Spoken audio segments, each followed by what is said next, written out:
Alright, hello everybody. My name is Zakil and I'm from Stockbit. Stockbit is the fastest growing social network for stock investors in Malaysia, where users can both discuss and analyze companies listed in the Malaysian stock market. Today I have Stockbit's two largest contributors, which is Rondi. Hi. Yeah, his username is Aryunanda, and Jimmy, who's Hello. his handle is at Jim Styles. So let's begin. 2018 has been a very choppy year, as we all see. So how's it been for you guys? Very bad. Very calm. Very tough. Just one word, huh? Just Very one tough. calm lah. Calm is enough already. Yeah, this year is it's been one of the toughest year for myself as well in terms of my performance.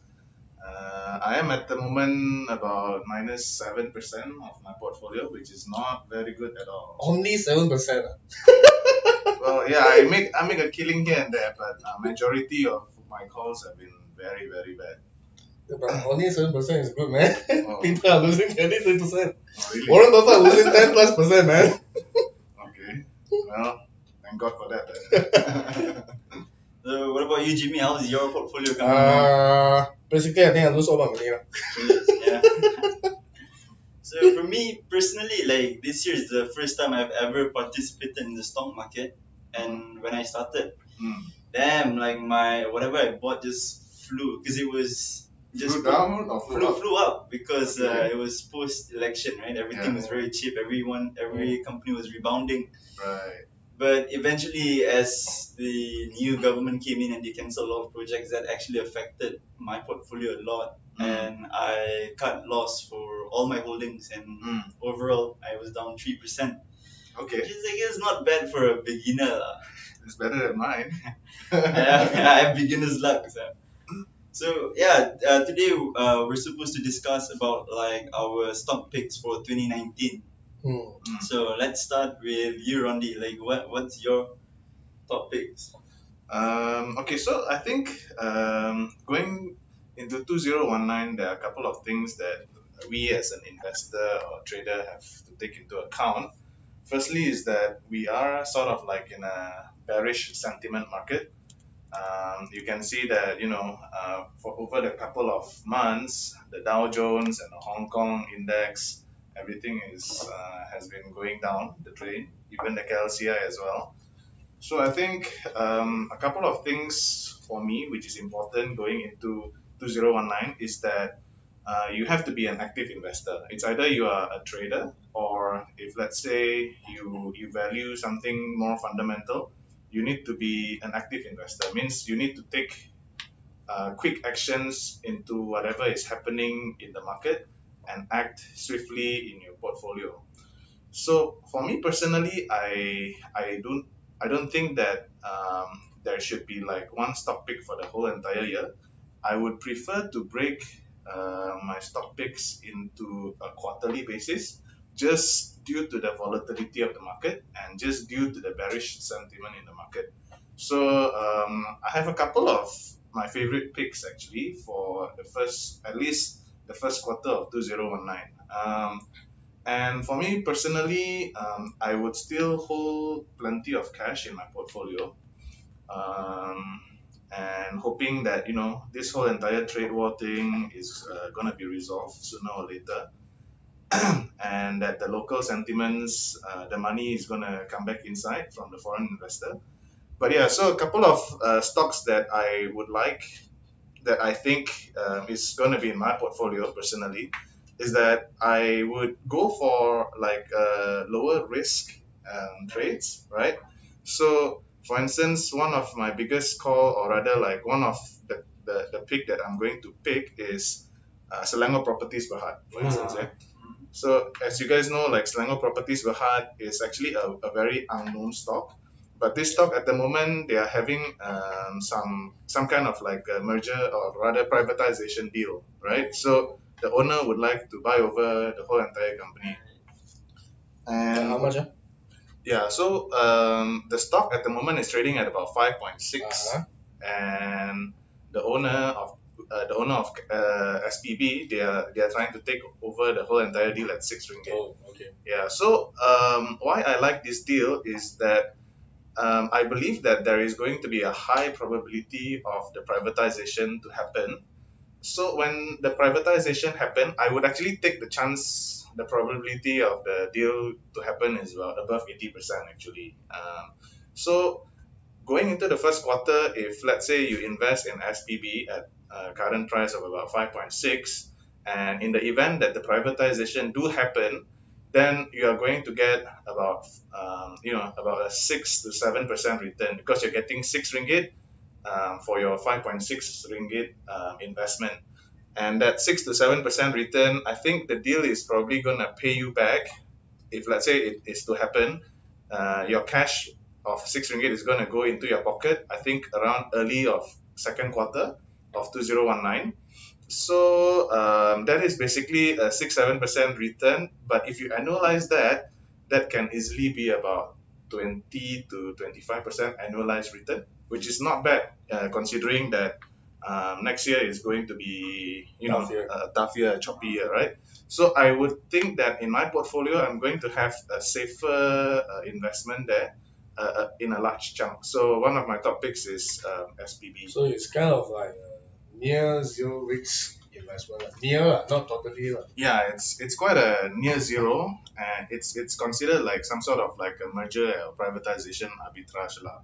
It's a low risk, low return, low risk, but it's good because it's also low volatility. Now in this sort of market, I think it's a luxury to have that. I think even 7% per annum is very good already for kind of market. Yeah, correct, Tough year. correct. And because for me, I would allocate a higher proportion of my portfolio into this company. So because I have something that is of a lower risk, then maybe my smaller portions of my portfolio I can trade with better comfort, knowing that this at least I have this thing that's going to preserve my capital a little bit. And I mean 20% is definitely better than your FD lah for now. Even 7% is better than FD, man. I have a question to that. Yeah. Between like now and the date where they are gonna acquire SPB, Yeah. is there potential for any dividends? I don't think so. But there are conditions that has to be met in order for this particular deal to happen. So the first one is basically they have to go through. This whole deal has to be approved in the AGM. Okay, but after reading all the conditions that is beset, that has to be accomplished, I personally give it an 80% chance of this whole deal to actually go through. Right. So Jimmy, what's your stock pick? If you ask me, I think I have 3 stocks as well, but the first one maybe I would say is FGV. I know it's very terrible. Felda FGV, yes. Okay. Yes, Felda Venture Group. Mm. Then, I know the stock price are one of the worst performers Yep. in the market. No, it's a But- good time to buy that. Yeah, that's the good time to buy. And if you guys notice, the Minister of Finance are supposed to present the white paper somewhere in this month for the FGV lah. But unfortunately, they postponed the presentations and are going to be present somewhere next year lah. And due to the positions or the identity of FGV, I believe government in the end of the day is still going to save it lah. So it is. I mean, for I think it's only trivial lah. Either it's privatizations. It depends on how much I'm going to privatize lah. Of course, the other thing is it might be a chance to merge with Felda or more. Although the functions of these two companies or these two these two companies are different, but then there might be a chance to merge with Felda. Mm. And I think the third one, they are already doing it, which is to change their entire management to put a really solid person or executive inside. But looking at their assets and their stock performance, I think it's kind of good buy lah. I mean, I didn't ask you to hold in, then maybe buy some amount and you might see a surprise in next year lah. That's I, that's I, my I thought lah. agree that I don't think the government is going to let MGB die lah, because Yeah. there's just too many things at stake. Mm. It's probably gonna be how it's probably gonna be like how the U.S. government last time used to save Yeah. AIG or Yeah. AISS, right? So yeah, probably just the same thing might happen here. And our government are so famous of build up all these government company. So yeah, I think MGB is one of my top pick lah for next year. What about you, Akil? Me, I think if you go to my Stockbit profile, you'll know that I'm very bullish on DRB Highcom. Okay. So I think it's mainly because of the new X70 model. They already got 10,000 in pre-orders, and assuming they got 80%, they can get 80% done. That comes up to almost R1 billion, like in revenue. Of course, it's shared with Geely, but I'm also very bullish because of Geely, because they're a majority shareholder of Daimler, which is owners of Mercedes, and I really like their success story with Volvo as well. So I think they can replicate the same results with Proton.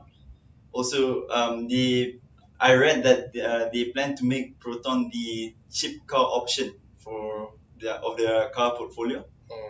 So if that comes out really well, then I think a lot of good things are going to happen for DRB Highcom.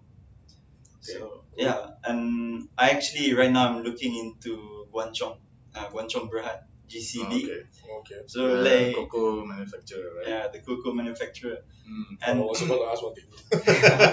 yeah, like a lot of people They're don't one know. of the biggest cocoa manufacturer in the world. Yeah, I Right? think right now they're number 4 in the Okay. world. So a lot of people don't realize that Behind Olam and the one that are ahead of them, they're all foreign companies. Right. But they're the biggest in Asia. Okay. That's for sure.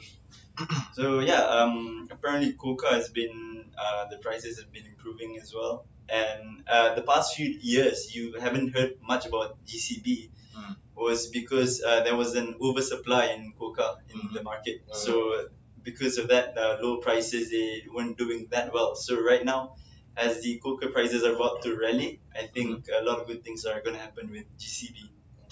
So that's my take on that. Right. Yeah.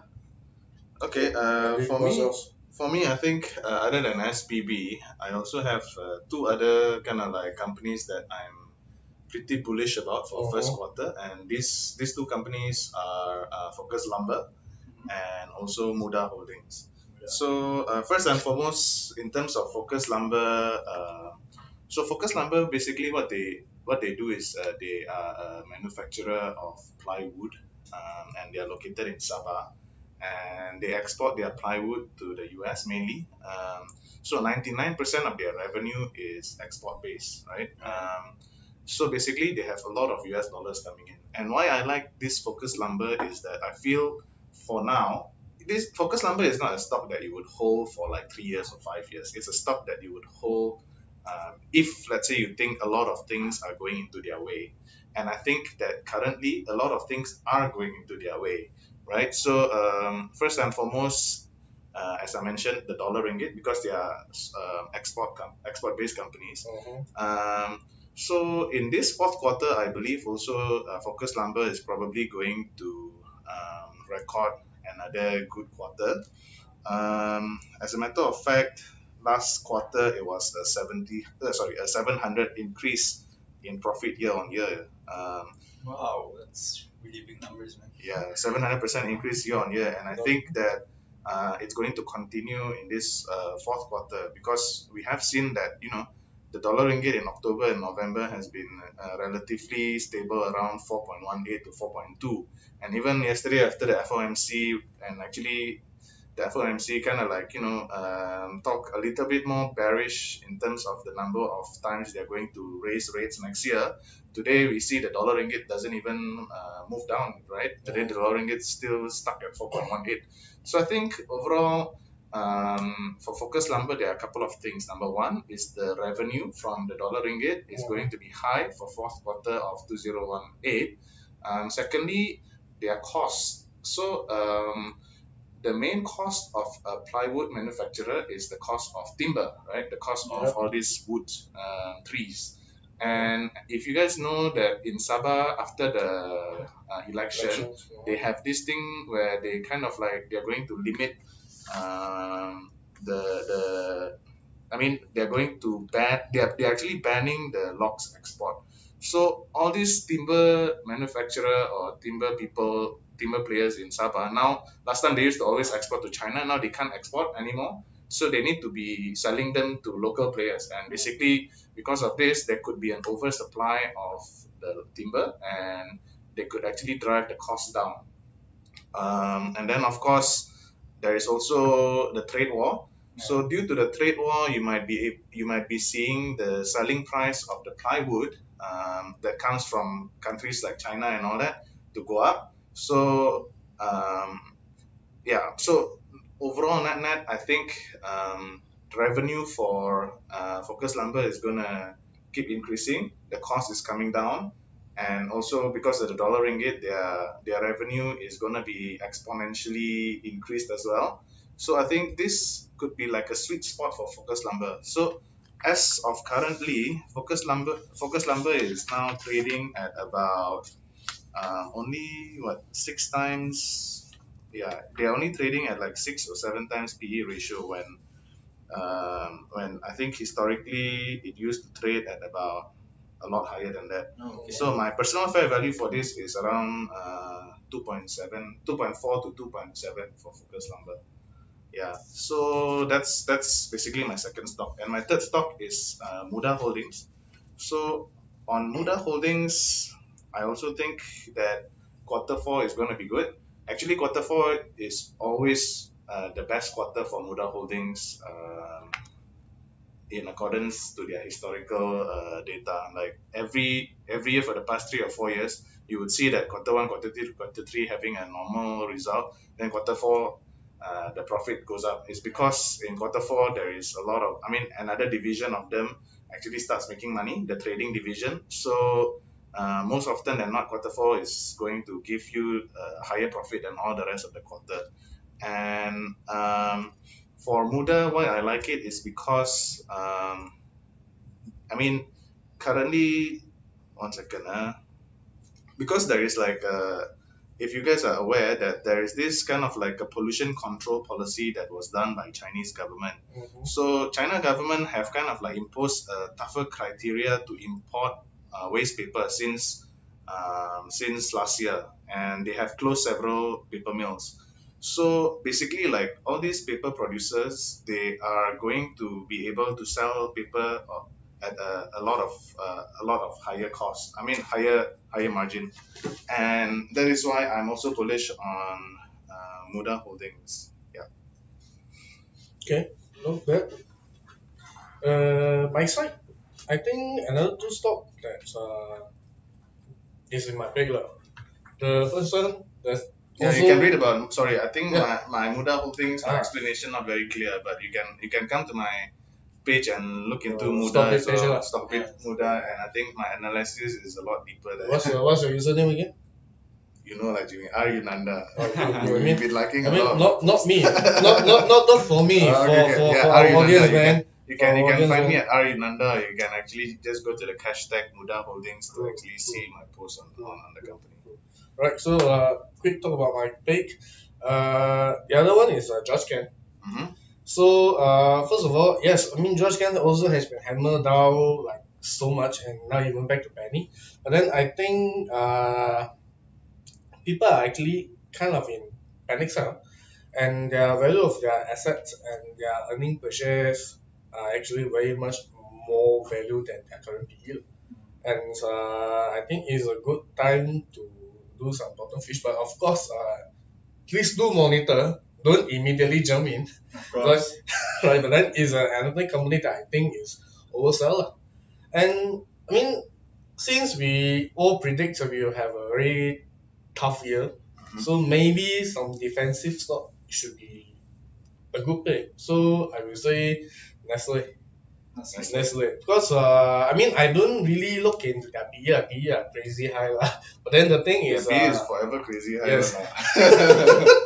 No, but the thing is, who don't drinks Milo, Maggie, you know, all this stuff that so they have recurrent sales, which is, and even though if you look at the share price, it don't even like plunge like the others, Yeah. pennies or even mid cap or big cap stocks. So they are just stagnant there. So it's quite a good defensive stock lah. So if you got like extra money that you want to make, maybe slightly a little bit better return than your FD, then you can consider on Nestle lah. Right. So that's my pick lah. Right. So yeah. What about you, Akil? You have any other stock that Me? you consider good? Well, I think my thesis on like this next company I'm gonna talk about is the same as Jimmy's, and it's Econpile. Oh, okay. And yeah, I've always been bullish in that, and I think it right now. You guys it's- are bullish on construction sector. Yeah, for me, that's like the biggest risk to what I just said about Econpal. The biggest risk is still the fact that it's in the construction business. But I feel it's really, really cheap. It's like for the first time ever gone below its IPO price or around that level. And since they're listing, their profits and margins have been very, very consistent. And that's what I really like in a company. So yeah, that's one of the pick that I have. I actually have a kind of like a pick which I would consider as a dark horse. So this company is AirAsia. So if you guys know that, recently AirAsia has been selling their airplanes, and recently they have kind of like announced a special dividend. I just have this feeling that the 40 cents special dividend might not be the end of it. I think they might just give another special dividend of around 20 cents somewhere around the first quarter of next year. And recently also I think the media hasn't been really focusing on this, but there is some talks that AirAsia is going to sell to this, what's the name, Castle Rock, I think, or something like that. Yeah. It's a private fund, right? Not tickets. Yeah.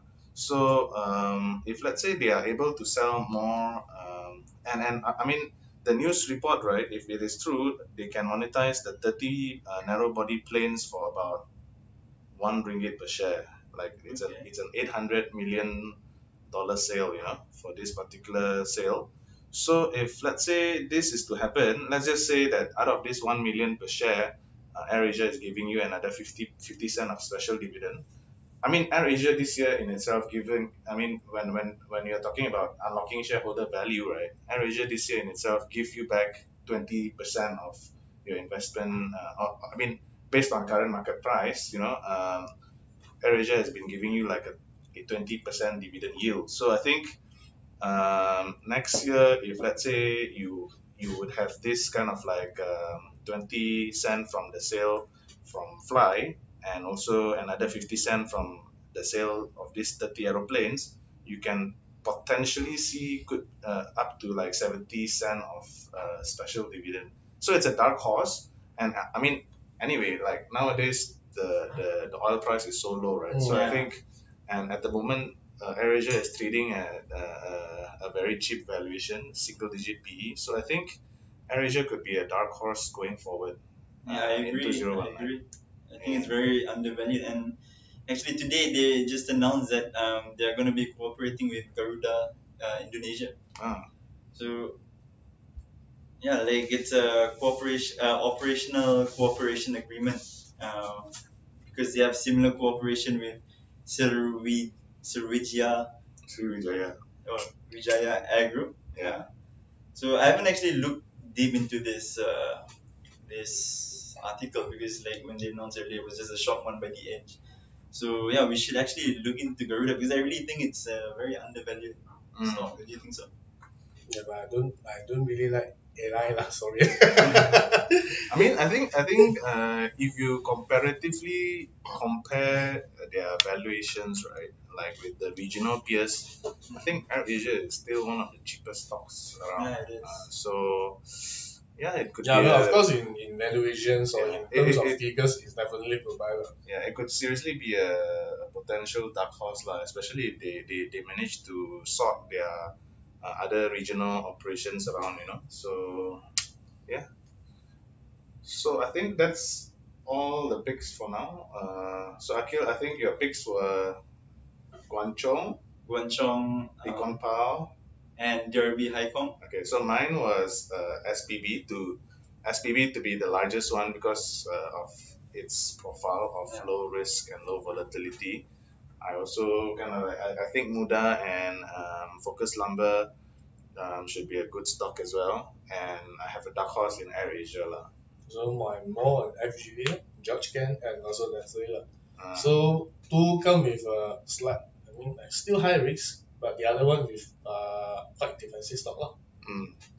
Yeah, Why not that's you, what I Akil? would Why don't you just put it like why don't you just put all these 10 stocks as a model portfolio for Stockbit? And we'll see how it goes, right? For the See say. next So we how- review next year same day, right? we'll actually get to see. See whether it goes up or down. You know, because 10 stocks, so maybe like 10% in each stock or something. Yeah, who knows? Yeah, Who knows? Who knows that it's going to be beating the KLSE or the NASDAQ index.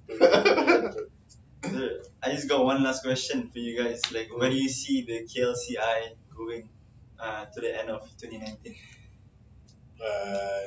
Purely speaking from technical view, actually we already broken the mid short term uptrend, right? So and there is a recent gap down. I forgot the date, but there is a gap down around 1730 around there, right? So that will be the most heavy resistance area lah, from technical point of view lah. And I will still actually bearish on Malaysia markets, and I think we might maybe not next year, but I think to hit 1004 is actually quite possible. Wow. Right now, yes. If you think about it, I think around early of this year or somewhere around last year, we had about 1008, something around that, 200 point. We are there now, 1016 something. We just lost 200 point. Yeah. It's like maybe within a year or maybe more than a year. But then from technical point of view, I think 1004 is something that we should take a look. There should be the 20 years uptrend line where it will be a good chance for you to bottom fish. Wow. Just hearing that makes me a bit scared. No, I think it's fine. I mean, if you look at these mid cap or small cap, most of them they already dropped maybe 80% or 50-60%. So the only sector that still not moving much is actually the banking sectors. So I think the next victim that we're going to see the index drop should be from the banking sectors. The rest of those mid cap, small cap, it will be either still drop, but won't be much, I think, because it been dropped like 80%, 60%, right? So, or either they move sideways during the next plunge. Yeah, that's my point of view. Maybe Ronnie, what's the doubt? Well, I don't think it'll go down to 1004 lah. I think if it goes down to 1004, it's going to be very, very bad year next year, you know. But I think a lot of this is going to hinge on how the global market is going to perform, because we desperately need some foreign funds to also come into the market. There's a huge outflow of foreign funds already this year. But the thing is that one of the things that I'm worried about is that why would you come into Malaysia when you have a steady, like, you know, US government bonds that is trading at, I don't know, now it's like around 3%, right? So it's like, that's the thing, you know, like, why would people come into Malaysian market when a lot of things are still uncertain?